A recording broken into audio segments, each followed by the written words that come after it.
noite, irmãos. Boa noite. Deus possa estar abençoando a cada um, graças e paz a todos, também os irmãos que estão nos acompanhando pela internet. O Lucas tentou abrir chamado na empresa que fornece a internet, mas algum cabo se rompeu, alguma coisa assim. Mas nós, durante a semana, a gente vai estar correndo atrás para tentar deixar tudo em ordem. Vamos orar ao nosso Deus, agradecer para que Deus possa estar nos abençoando, para a honra e glória do seu nome. Nós pedimos. Senhor nosso Deus, muito obrigado porque o Senhor está nos abençoando, o Senhor tem estado junto conosco. Abençoa também o pastor Manuel, o Senhor que está viajando, para a honra e glória do seu nome. Também, Senhor, esteja abençoando o culto, que possa ser para a honra e glória do seu nome.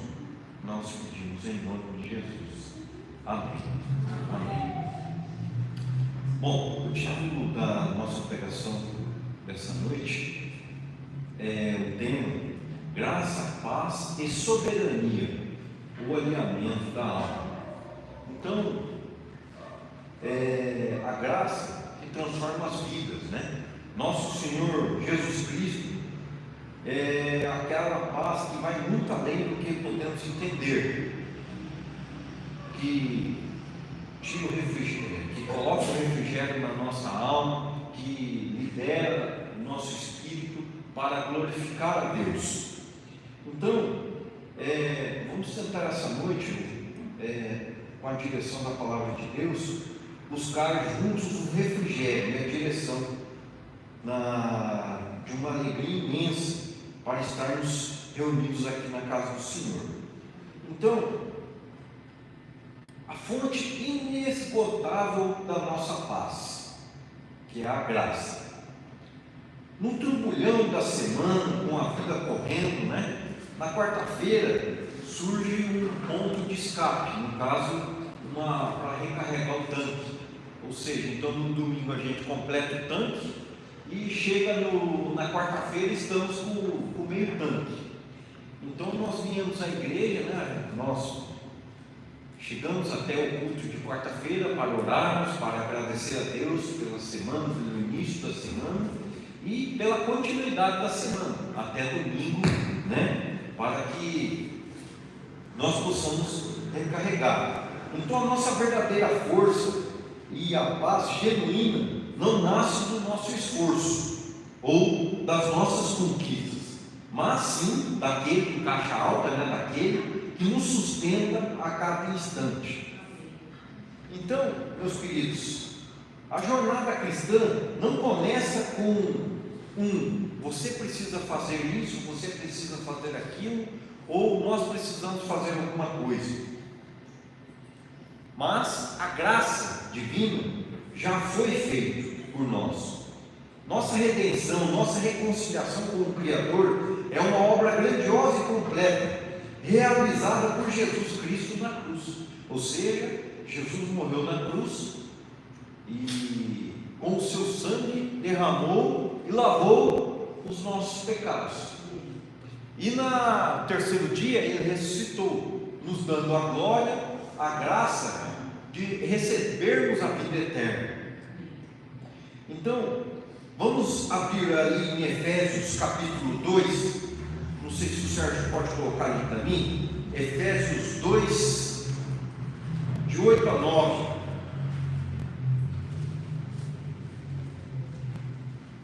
Porque pela graça sois salvos, por meio da fé, e isto não vem de vós, é dom de Deus. Capítulo 9 também, o versículo 9 também. Não vem das obras, para que nem se glorie. Ou seja, então, pela graça nós somos salvos, mediante a fé. Mas, não vem das nossas obras. Então, nós não precisamos fazer nada. Não precisamos fazer boas obras, não precisamos colocar um tijolinho aqui, um tijolinho lá, para conseguirmos a graça da vida eterna, ok? Então, porque pela graça sois salvos, mediante a fé, e isto não vem de vós, é dom de Deus, para que ninguém se glorie. Ou seja, ele pagou o preço mais alto, estendeu seus braços na cruz, e tudo o que precisamos para a salvação é nos dada de presente. Essa é a rocha inabalável na nossa paz com Deus. Então, essa noite eu quero tentar transmitir aos irmãos que não precisamos fazer nada, simplesmente receber a Cristo Jesus como nosso único Senhor e Salvador. E pela fé nós somos justificados, e pela fé nós somos salvos. A graça que nos impulsiona, mas que fique bem claro, essa graça não nos deixa parados, inertes, pelo contrário, ela é a força que nos move, que nos capacita a andar no modo digno de vocação com quem fomos chamados. Efésios 4:1. É uma graça viva com poder que transforma e nos leva a viver uma vida que ecoa e testemunha a grandeza de que recebemos sem custo. Então, Efésios 4:1: rogo-vos, pois, eu, preso do Senhor, que andeis como é digno de vocação, como se fosse chamados. Então, além de recebermos a vida eterna, a graça nos motiva. A graça nos motiva do quê? Falar do Evangelho para as outras pessoas, falar para as pessoas de Cristo, que sem elas irão para o inferno. Ou seja, então a graça nos impulsiona isso. A graça move a nossa mente, move a nossa alma para com isso. E dando continuidade nas etapas que eu fiz aqui, que eu tentei fazer no estudo, um breve estudo essa noite, a graça em movimento, caminhada é armadura espiritual. A graça é dinâmica, não estática. A graça é dinâmica e não estática. Se por acaso imaginarmos que uma vez salvos, nossa jornada espiritual simplesmente para, estamos enganados. Estamos perdendo a profundidade da graça. A mesma graça que lá atrás nos tirou do lamaçal do pecado, no caso que nós por Ele recebemos, por Jesus Cristo recebemos a vida eterna, a mesma graça, ela nos chama para caminhar constantemente com Jesus Cristo, crescendo em santidade, em conhecimento e compromisso. Pode abrir em Tito 2, de 11 a 12, por favor. Tito 2, de 11 a 12. Porque a graça salvadora de Deus se há manifestado a todos os homens. Ensina-nos que, renunciando à impiedade e às concupiscências mundanas, vivamos neste presente século sombrio e justa piamente. Ensinamos que, renunciando à impiedade e às concupiscências mundanas, vivamos neste presente século sombrio e justo e piamente. Versículo 13: aguardando o bem-aventurado esperança e o aparecimento da glória de Deus ao nosso Salvador Jesus Cristo. Então, essa graça nos convida a provarmos que descobrimos as forças que impulsionam a cada passo. Segundo ponto, firmes na batalha espiritual.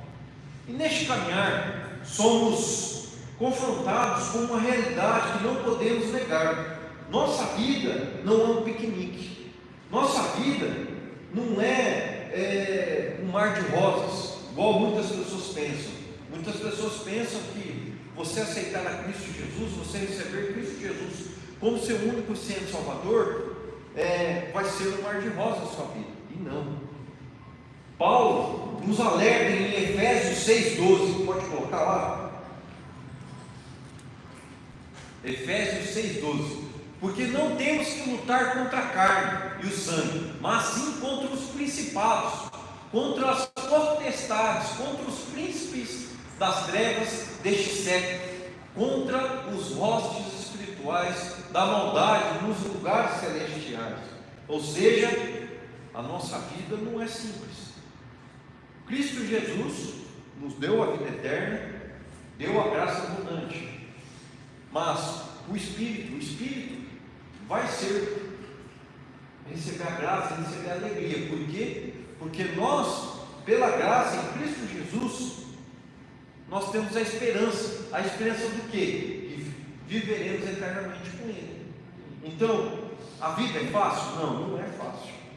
Mas se eu receber Jesus, vai ser tudo bem, não vou ter problema, meus filhos não vão ter doenças, meus filhos não vão ficar doentes, eu não vou ficar doente, a minha esposa não vai ficar doente, não vou bater de moto, né, Júnior? Estou brincando.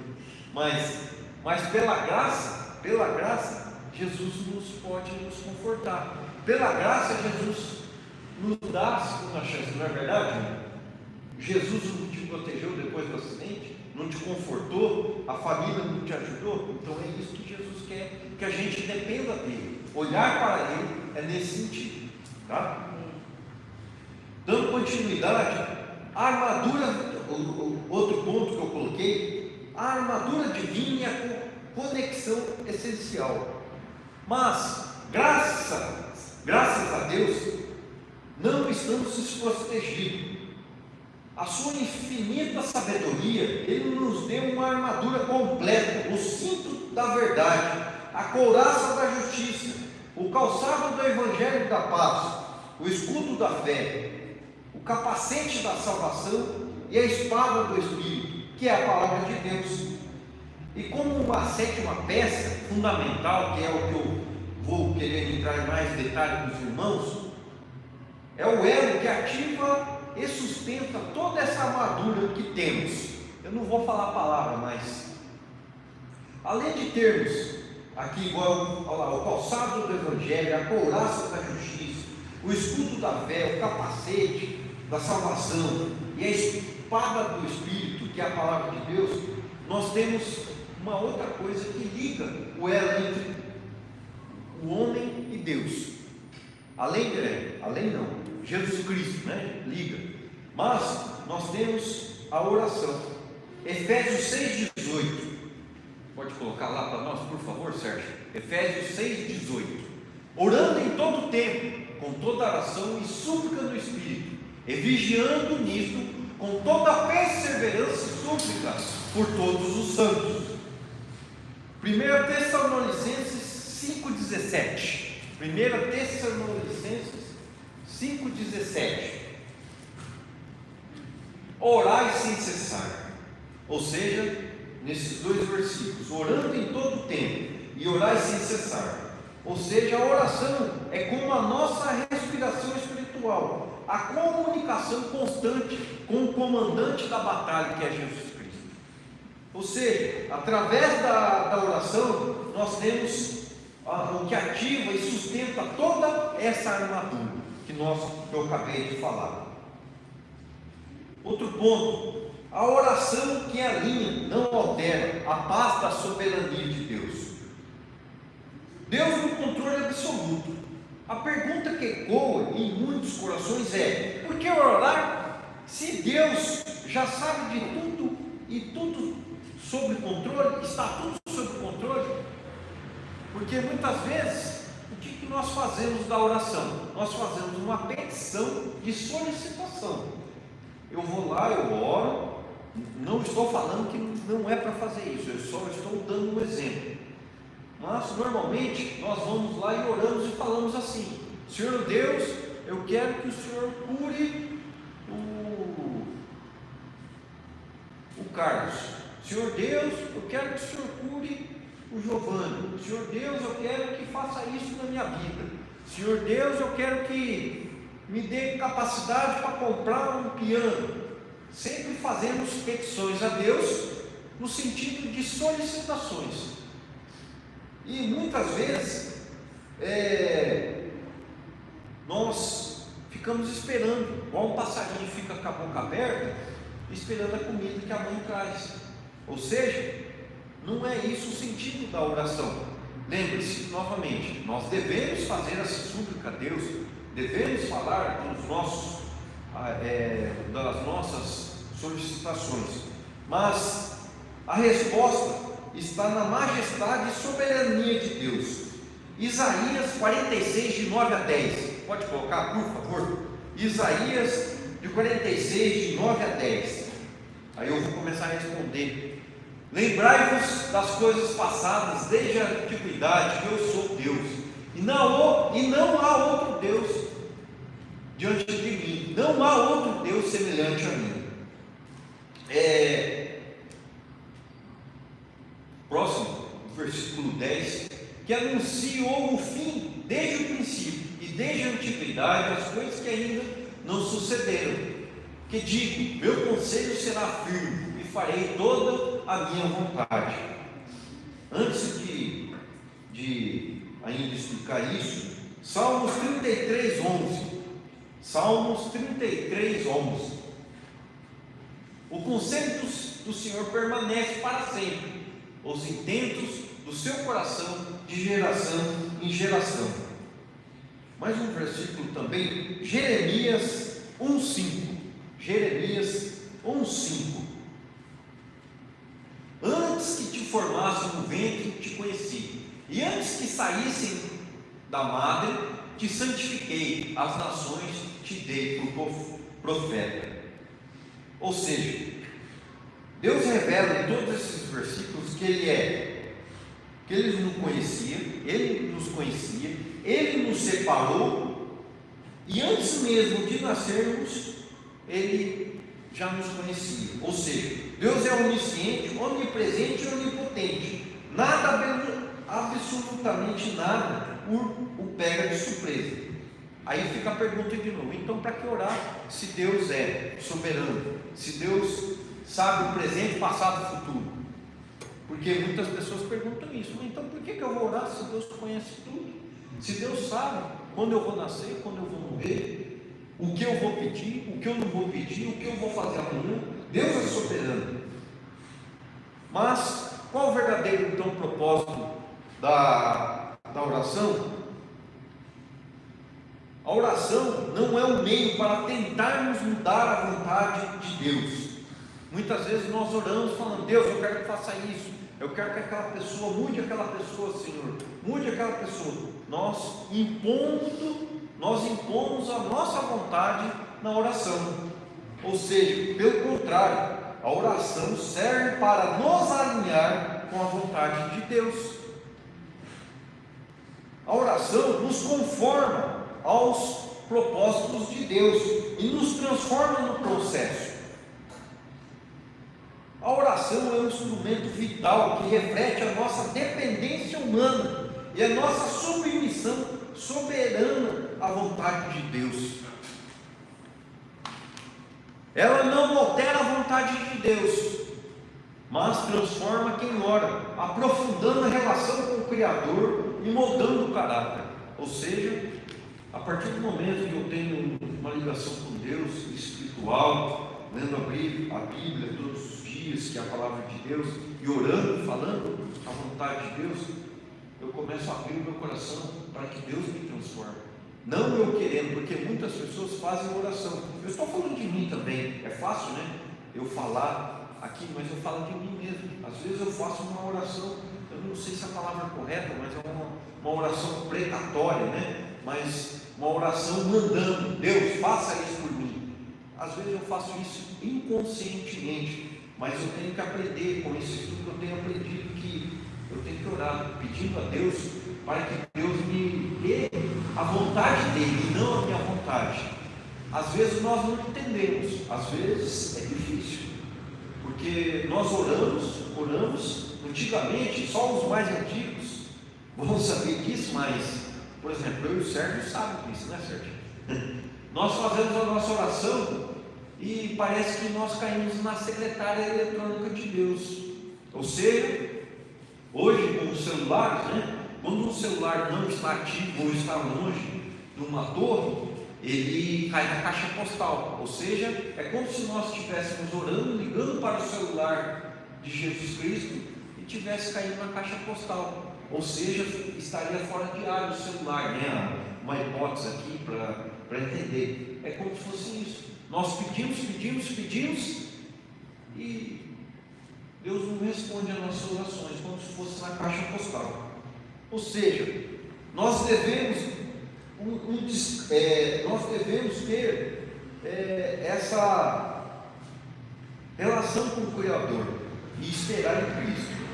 O exemplo de Jesus na Getsemane, o próprio Jesus, em sua angústia mais profunda, nos deu o maior exemplo.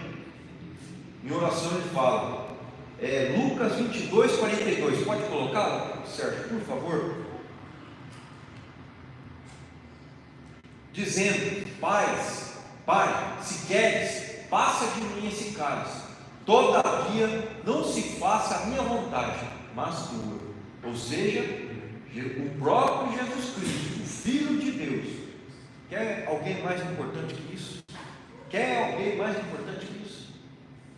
Deus, o Filho de Deus, falando para o Pai: Pai, afasta de mim esse cálice, passa de mim esse cálice, todavia não se faça a minha vontade, mas a tua vontade, Pai. Ou seja, o próprio Jesus Cristo orou para que o decreto de Deus fosse feito, e não o decreto que ele fez na oração: tira de mim, né?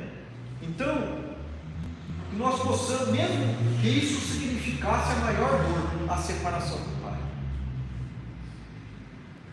a paz que supera, a rendição e confiança inabalável, o caminho de Abraão. Também dando outro exemplo aqui, Abraão desejou um filho e Deus prometeu, mas a espera foi longa, a espera foi em torno de 25 anos, mas Abraão foi lá e deu um jeitinho brasileiro. Eu não sei se Abraão conheceu o Brasil, né, Júnior? Eu vou te pegar de exemplo, se posso, Júnior? Posso? Às vezes você está lá andando de moto, eu vou chutar aqui, tá? Mas não sei se moto é assim, você me corrige, mas se fosse um Fusca, arrebentasse o arame, você dava um jeito para alicate e amarrava o arame para acelerar a moto. Na moto dá para fazer isso, não? Para acelerar? Não dá? Então, é um jeitinho que dá para fazer para puxar. Ou seja, Abraão foi lá e fez um jeitinho, que daí veio Ismael. Por quê? Abraão queria receber a bênção de Deus, queria receber a bênção de Deus, e foi lá e deu um jeitinho, que daí nasceu, desculpa, irmão, fugiu, Ismael. Ou seja, ele agiu pelo próprio jeito. Mas o plano de Deus era quem? Era quem, certo? Isaac. Quem era então o filho da promessa, que demorou 25 anos, que Rebeca, agora fugiu da cabeça, a esposa de Abraão, Sara, nossa, perdão, irmãos. Então Sara teve então Isaac depois de 25 anos, mas Abraão quis dar um jeitinho, deve ter conhecido algum brasileiro lá, né? Que daí ele quis dar um jeitinho, mas não, Deus fez da forma que ele queria. Talvez, aqui eu estou falando uma hipotética, entre aspas, minhas palavras. Talvez uns 25 anos Deus quis testar Abraão, não sei, mas aconteceu o que Deus queria. Então não é Isaac, não era Ismael que ia receber a bênção. Então, às vezes que pedimos, pode demorar, pode vir de uma forma que não esperamos, ou até mesmo não vir, porque o plano de Deus é infinitamente maior ou mais sábio que o nosso. Nossa tendência humana como eu falei, dá um jeitinho brasileiro, mas a fé nos convida à rendição. Então devemos ter descanso na soberania de Deus. O que realmente gera ansiedade, preocupação e estresse em nossas vidas é a nossa própria dificuldade de entregar tudo, absolutamente tudo, nas mãos daquele que pode todas as coisas, que faz infinitamente mais do que pedimos ou sequer podemos imaginar. Vamos ler lá Filipenses para contextualizar isso que eu estou querendo dizer. Filipenses 4, de 6 a 7. Filipenses 4, de 6 a 7. Não estejais inquietos por coisa alguma, antes as vossas petições sejam em tudo conhecidas diante de Deus, pela oração e súplica com ação de graça.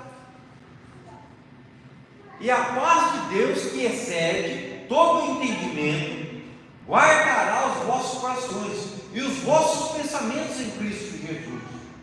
Ou seja, a paz genuína a paz que buscamos não é a ausência de problemas ou desafios, mas a presença constante, inabalável de Deus em meio dos problemas. Então, para que serve a oração? A oração nos leva a essa paz, não porque nós queremos que Deus mude com a nossa súplica, com a nossa massa, mas porque Ele transforma, nos alinha e nos conforma aos propósitos de Deus eterno. Ou seja, nós devemos ancorar na graça e na paz. Então, nessa quarta-feira, a mensagem que eu tento aqui passar aos irmãos uma mensagem simples, é que a graça de Deus é o nosso ponto de partida, a força que impulsiona cada passo da nossa jornada cristã. A palavra de Deus não é ausência de lutas, mas a paz de Deus não é ausência de lutas, mas a firmeza inabalável que nasce de saber que a nossa batalha espiritual que temos Ele, ou seja, nós vamos passar pelo vale da sombra da morte, em qualquer situação, mas nós temos Ele do nosso lado, o soberano, o Senhor Jesus Cristo, nos equipou com sua armadura completa, igual eu passei aqui. E a oração, esse elo vital, nos convida a uma rendição diária e um alinhamento profundo. Não oramos para que Deus se submeta à nossa vontade, mas para que nossa vontade se submeta a dele. Então, que nós possamos buscar a Deus. É fácil? Não é, eu falo por mim, não é fácil buscar a Deus. Buscar no que sentido? Ler a Bíblia, orar a Deus, entregar as nossas aflições a Deus, entregar as nossas súplicas a Deus. Às vezes nós queremos alguma coisa. Eu quero comprar uma caixa de fósforo. Vamos perguntar para Deus: Deus, é da sua vontade que nós compramos a caixa de fósforo? Dando um exemplo. É da sua vontade que eu compre tal coisa? Ou eu faço tal coisa? Então, devemos ter essa comunicação com Deus. Igual falou, pode ser que essa resposta demore, igual demorou para Abraão, que foi o pai da fé, né? Abraão foi o pai da fé, demorou 25 anos. Então, quem somos? Quem é o Carlos para reivindicar que Deus responda amanhã? Entende? Não sei se estou conseguindo me expressar com os irmãos. O pai da fé demorou 25 anos para ter a resposta de oração, para ter a bênção do seu filho, uma mulher estéril, que daí todos sabem, né, que vem a história de Isaac, de Israel. Então, que nós possamos essa noite entendermos o verdadeiro sentido da oração, junto com as outras coisas, né, que Ele nos dá, que Ele nos deu a armadura completa, o cinto da verdade, a couraça da justiça, o calçado do evangelho da paz, o escudo da fé, o capacete da salvação e a espada do Espírito, que é a palavra de Deus. E como, entre aspas, uma sétima peça fundamental, a oração. Então, que essa noite, irmãos, nós possamos entregar nossas vidas a Deus, as nossas súplicas, as nossas aflições a Cristo Jesus, através da oração. E que Deus possa nos guiar, que Deus possa nos abençoar cada vez mais. Obrigado a todos, obrigado também aos irmãos. Eu não sei se está transmitindo, mas